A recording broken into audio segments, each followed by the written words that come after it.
அஸ்ஸலாமு அலைக்கும் வரஹ்மத்துல்லாஹி வபரகாத்துஹு. இன்றும் ஒரு தலைப்போடு உங்களை நாங்கள் சந்திக்கின்றோம். இன்று நாங்கள் பார்க்க போகின்ற தலைப்பு அல் முஃப்ரத் வல் முசன்னா வல் ஜம், ஒருமை இருமை பன்மை. ஒருமை இருமை பன்மை எல்லா மொழிகளிலும் இருப்பது போல ஒருமை இருமை பன்மை இந்த மொழியிலும் அரபு மொழியிலும் இருக்குது. ஆனால் நாங்கள் மற்ற மொழிகளை பொறுத்த வரைக்கும் இருமை என்றதை நாங்கள் ஃபோக்கஸ் பண்ணி நாங்கள் சொல்ல மாட்டோம். ஆனால் அரபை பொறுத்த வரைக்கும் அந்த இருமை என்றது ஃபோக்கஸ் பண்ணப்படும்.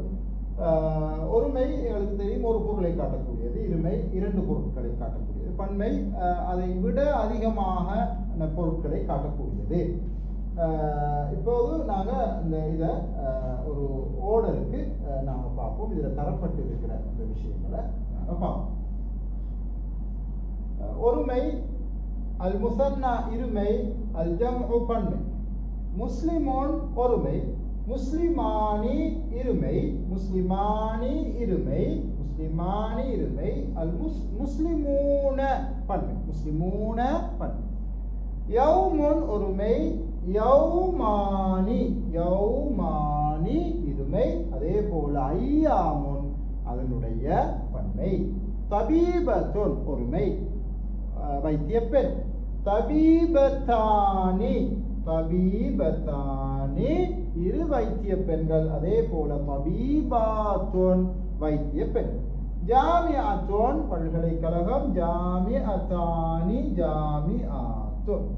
எனவே எங்களுக்கு இந்த இதுல ஒரு விஷயம் ஒன்று எங்களுக்கு விளங்குது என்னென்றால், இருமை என்று வார நேரம், இருமை என்று வருகின்ற போது அந்த குறித்த சொல்லோடு அலிஃப் நூன் சேருகிறது. அலிஃப் நூன் சேருகின்ற போது நாங்கள் அதை இருமையாக சொல்லுவோம். ஆனால் அதே நேரம் பன்மை என்று வருகின்ற போது பன்மைக்கு குறித்த வடிவம் இல்லை என்பதும் எங்களுக்கு விளங்குது. குறித்த வடிவம் இல்லை என்பதும் எங்களுக்கு விளங்குது. உயர்திணை ஆண்பால் சொல்லாக இருந்தால் ஒரு குறித்த வடிவம் ஒன்று எங்களுக்கு ஓரளவுக்கு எடுக்கலாம். உதாரணமாக முஸ்லிம், முஸ்லிமூன நாங்கள் சொல்லலாம். அதே போல எங்களுக்கு பெண்பால், உயர்திணை பெண்பால் சொல்லாக இருந்தால் அலிஃப் தா வரும். அதே நேரம் சில அகுதிணை சொற்களுக்கும் இந்த அலிஃப் தா வரும். எனவே இதை நாங்கள் இன்னும் கொஞ்சம் அதிகமாக ஒருமை இருமை பன்மை சம்பந்தமாக நாங்கள் தெரிந்து கொள்ள வேண்டும் என்றிருந்தால் கட்டாயம் இதை எங்களோட வாசிப்பின் ஊடாகத்தான் நாங்கள் இதை தெரிந்து கொள்ள முடியும். இப்போது ஒரு பயிற்சிக்கு வரோம்.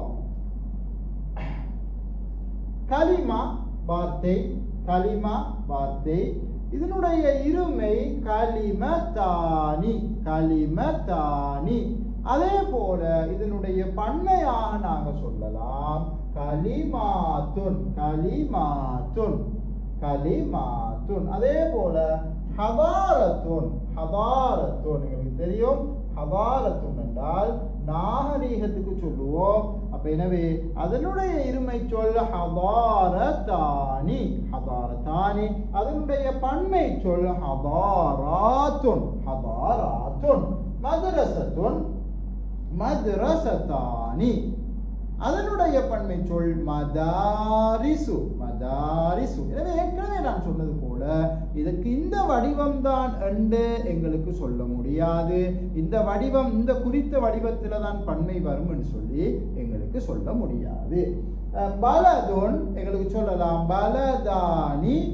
அதே போல அதனுடைய பன்மை புல்தான் என்று சொல்லலாம், அல்லது பிலாத் என்று நாங்கள் சொல்லலாம். பெரும்பாலும் புல்தான் என்ற சொல்லைத்தான் பன்மையாக பயன்படுத்துவோம். அதே போல தாலிபுன், தாலிபானி, துல்லாபுன், தாலிபானி, துல்லாபுன். தாலிபத்துன், தாலிபத்தானி, தாலிபாத்துன், தாலிபாத்துன். அடுத்தது அதே போல ஏனையவைகளும் இருக்குது. நீங்க இன்ஷா அல்லாஹ் அதையும் நீங்க செஞ்சு பார்க்கலாம்.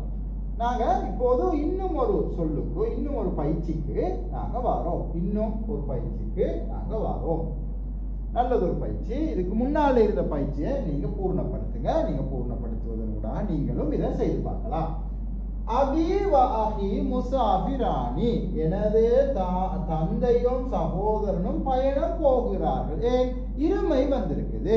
இருமை வந்ததன் காரணமாகத்தான் நாங்கள் என்ன செய்கிறோம்? முசாஃபிரானி, இருவரை குறிக்கக்கூடிய முசாஃபிரானி அலிஃப் நூன் என்று சொல்ல அந்த இதை நாங்கள் சேர்த்திருக்கிறோம். அதே போல அத்துல்லாஹு, மாணவர்கள், இடைவெளியில் இருப்போம் ஃபில் இக்திபாரி, பரீட்சையில் மாணவர்கள்.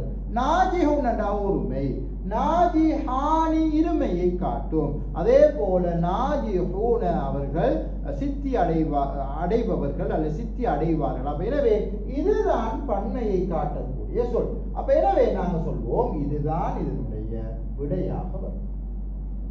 அடுத்தது அல் முதீரு, அல் முதீரு இருமை. இரண்டாவது அல் முதீரு ஃபி அமலிஹி, அல் முதீரு ஃபி அமலிஹி, அதாவது மேலாளர் அல்லது அதிபர் அவருடைய வேலையில். அப்ப எனவே நஷீத்துன் ஒருமையை காட்டும், உற்சாகமான. நஷீத்தான் இருமையை காட்டும், நஷீத்தூன பன்மையை காட்டும். இந்த இடத்துல முதீர் என்ற சொல் ஒருமை என்ற வகையில நாங்க சொல்றோம் இது நஷீத்துன் என்ற சொல்தான் மிக பொருத்தமானது என்று நாங்க சொல்றோம். மூன்றாவது வாரம் ஃபில் இஸ்லாமி, இஸ்லாத்துல ஈதுன் ஒரு பெருநாள், ஈதானி இரண்டு பெருநாள், அயாதும் பெருநாட்கள். எனவே இதனுடைய இஸ்லாத்துல ரெண்டு பெருநாட்கள் உண்டு. எனவே ஈதானி என்பதுதான் மிக பொருத்தமாக இருக்கும். அடுத்தது மூன்றாவது ஹாதல் மஸ்ஜிது, இந்த பள்ளிவாசல். கபீரான் இருமையை காட்டும், கபீராத்துன் பன்மையை காட்டும். எனவே மிக பொருத்தம் இந்த கபீருன் என்ற சொல் தான் மிக பொருத்தமாக இருக்கும். ஹாதானி அலாமிலானி, இந்த இரண்டு பணியாளர்களும்.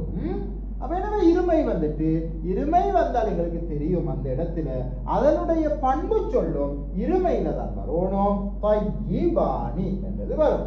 ஹதீஜா வ ஆயிஷா வ ஸைனப் அந்நபி ஸல்லல்லாஹு அலைஹி வஸல்லம், இவங்க மூன்று பேருடைய பெயரையும் சொல்லி நபி அவர்களது மனைவியர் என்று நாங்கள் சொல்லுவோம். ஜவுஜனா ஒருமையை குறிக்கும், ஜவுஜான் இருமையை குறிக்கும். இந்த இடத்துல மூன்று பேர் வந்திருக்கிறாங்க.